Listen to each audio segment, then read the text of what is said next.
Hello and welcome to a beauty of a day here in sunny Nova Scotia. It's a bit breezy, but the sun is definitely out. Ethan's in t-shirts and we're one day nearer the pool being open. Not quite yet though.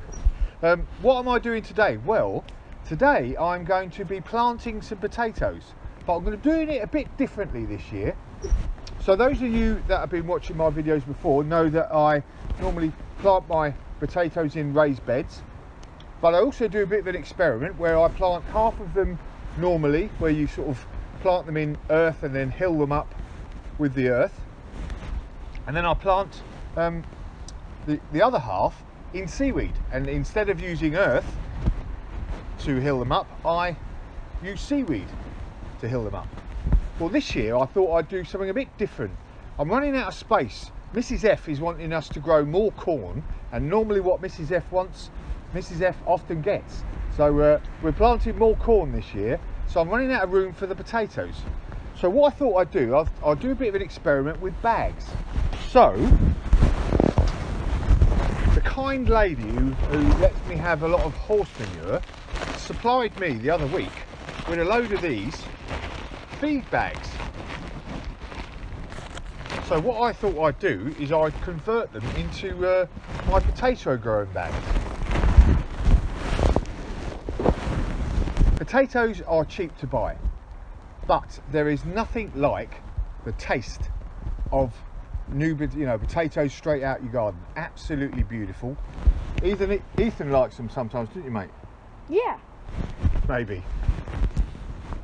But we don't have, it takes a lot of room to grow enough potatoes for it to be sort of worthwhile, other than just a few meals worth. So growing them in a bag is a good way if you've got like a small space and you want to use your raised beds or whatever space you've got for something else.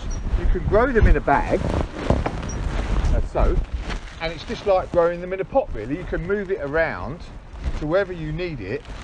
Even a little bit of space you've got somewhere, a sunny corner there or a sunny corner here, you can use your bag, and it's an efficient way of doing it.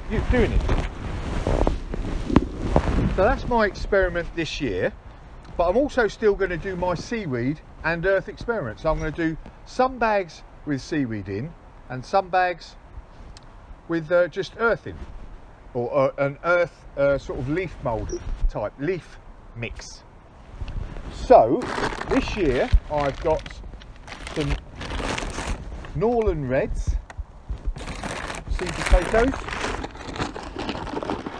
and some Eramosa potatoes. I like these Eramosa ones, nice creamy taste to them. So I've got a nice compost leaf mould and topsoil mix, and some good quality seaweed fresh from the beach last night. I worry a bit that maybe the seaweed might start to smell a bit in the bags, but that's what experimenting is all about, isn't it? Let's get down to what we're doing then. Let's have a look. So I'm not quite sure what sort of gallon wise this bag is, but it's a 25 kilogram worth of feed in here. So it's a good sturdy sack. And what I've done is I've folded it back to sort of just below halfway, and what we're going to do is in the bottom of this we're going to put about 4 inches of soil. So I'm going to put that in both bags, both the seaweed and the normal soil bag. So son, if you can hold that for me, shipmate, I'll hold it nice and wide and I'll get some of this soil. Got it? Mm-hmm.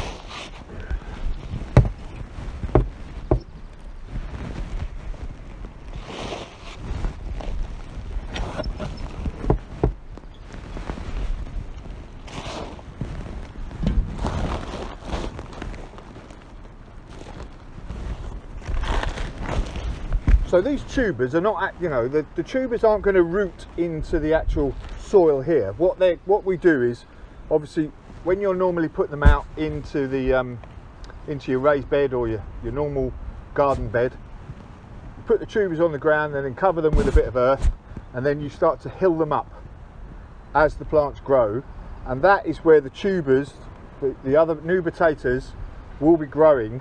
As the plant grows up, keep covering it with earth, and the tubers, the new potatoes, form all around that. The more you hill it up, hopefully the more potatoes will be growing out of the actual eyes as the plant grows up. So it's the same sort of thought here. We're just laying them on the potatoes on the actual soil here. Right, so I'm going to put 3 potatoes in here. Now normally you would have these chitted, you know, laid out on the windowsills for a week or so. I only bought these the other day, so I haven't had a chance to do that, but you know, where the sort of multitude of the eyes are pointing upwards. So as you can see, I'm just going to plant these 3 of these in.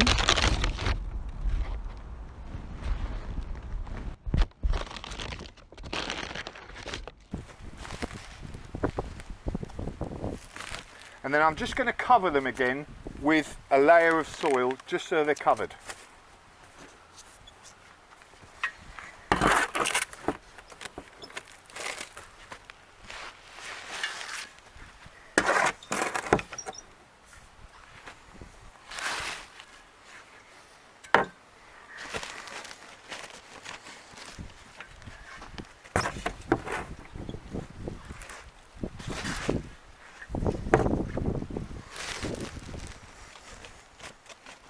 So that's it now for these earth potatoes. It will take 2 to 4 weeks for the actual plant to start to emerge from the tubers, and then when it gets to about 8 inches high, I'm going to cover it again with a good 4 inches of earth.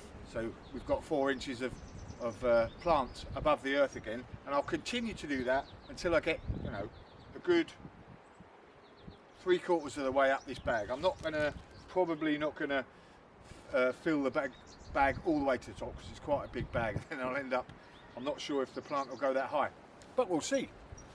When it gets, you know, up to about that sort of height, then I'll let it flower, and then it will die back. And then the great easy way, one of the good things about the potatoes is I can just empty it into the wheelbarrow. No searching around in the earth for lost potatoes, no stabbing them with a fork or anything like that. Just empty them out. Bob's your uncle. Job's a good one. And all the other sayings I could think of. But anyway, so that's that for the moment. Let's have a look at the seaweed now. And some of these Eremosa ones.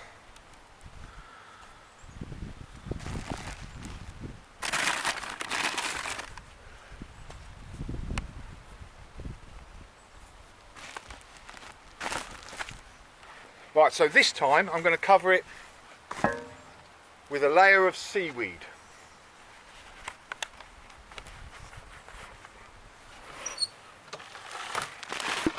Have a sniff of that, son. Beauty, isn't it? Ugh.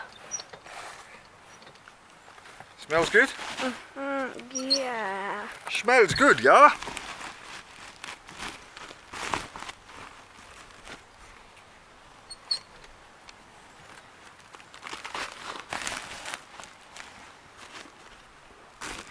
Right, so just as easy with the seaweed really, just that layer of seaweed over the top.